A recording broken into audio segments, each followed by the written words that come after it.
On the other side of the globe, Europe and the Middle East are struggling with the largest immigration crisis since World War II.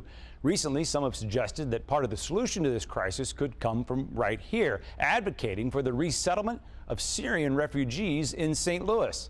But you only have to listen to just a little of the rhetoric in the current presidential campaign to know a lot of people think this is a bad idea. Tonight, this issue and more as we consider the risks and the rewards of immigration in St. Louis. So stay tuned. Stay Tuned brings together local experts, journalists, civic leaders, and regular people to have tough conversations for a stronger St. Louis. Add your voice to our conversation, and you're at the table as we stay on top of current events and go deeper, bringing more light and less heat to the issues that matter. From the 9 network of public media in Grand Center, this is Stay Tuned. 15 to the roll. 45, 10, 5, and put it up to the show. 10, 9, 8, 7, 6.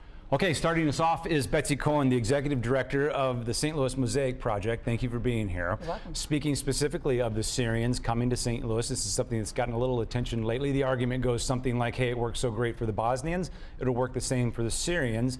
But let's just broaden out for just a minute. Aside from Bosnians, have we had any real immigration in this city for the last 20 years? Well, we have. We've had a flow of Asians, we've had Latinos, we've also had the Bosnians, before that we had the Vietnamese, and each of these groups has been part of the fabric for St. Louis, even though our overall foreign-born population is quite small. Compared to other cities of our size? Compared to other cities, we have the new numbers, 4.2% foreign-born, and of the top 20 major metropolitan, we are at the bottom in terms of the percent foreign-born. Is that good or bad? It's bad because we're not growing. Our region's been very stagnant, and we want to have a region that's growing so that we can attract business and other people and young families, and so we want to be a growing region. The other regions are growing because of immigrants, high-skilled and low-skilled, that come. So it's a numbers game. Is that the number one benefit you see to immigration? I know your organization wants to make us more of a mosaic. Yeah. What is it that you find so important? Well, when people move, they create jobs. They're entrepreneurial.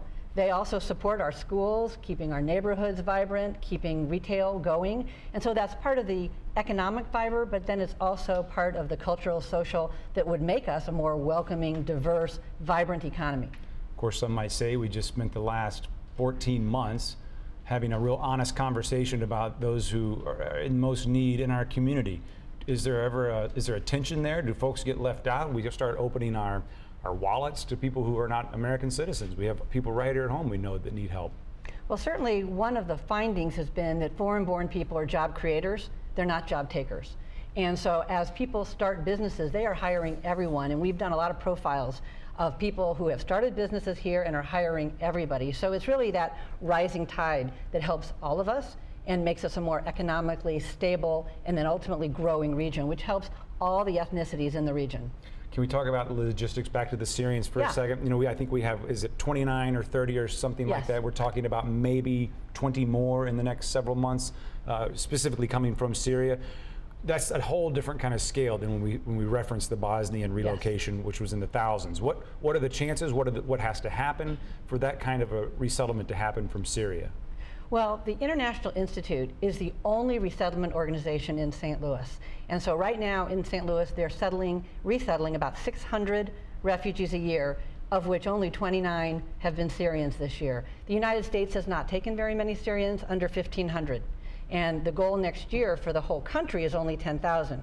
So if we get our fair share, that might mean we would go from 29 to 50 to maybe 100, 150, 200. It will not be on the scale as what we saw in the Bosnians in the 1990s.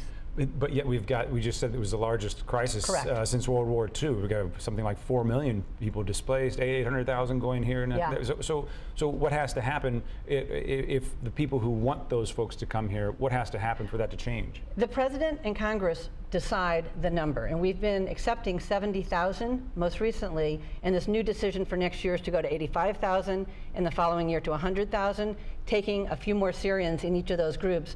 but nothing on the scale of what our country did when we brought Bosnians or Vietnamese in those other decades. So the whole country is not making a decision to take a big amount. Do you think does it have an impact when people hold rallies and things like that here in St. Louis? Is that because if it's got to go so far up the chain? It does. I mean, there's not a direct influence on the number because they're allocated, but when those refugees get allocated, they look for communities that are welcoming and inclusive and are sending a message that they would be welcoming to newcomers. And I think that is the message for St. Louis, that we would be welcoming. We've done it before, we can do it again. And many people are stepping forward, religious groups, different ethnic groups, the Bosnian community, to say, we are welcoming, we would each do more to help. The Bosnian community is involved in this effort Definitely. too.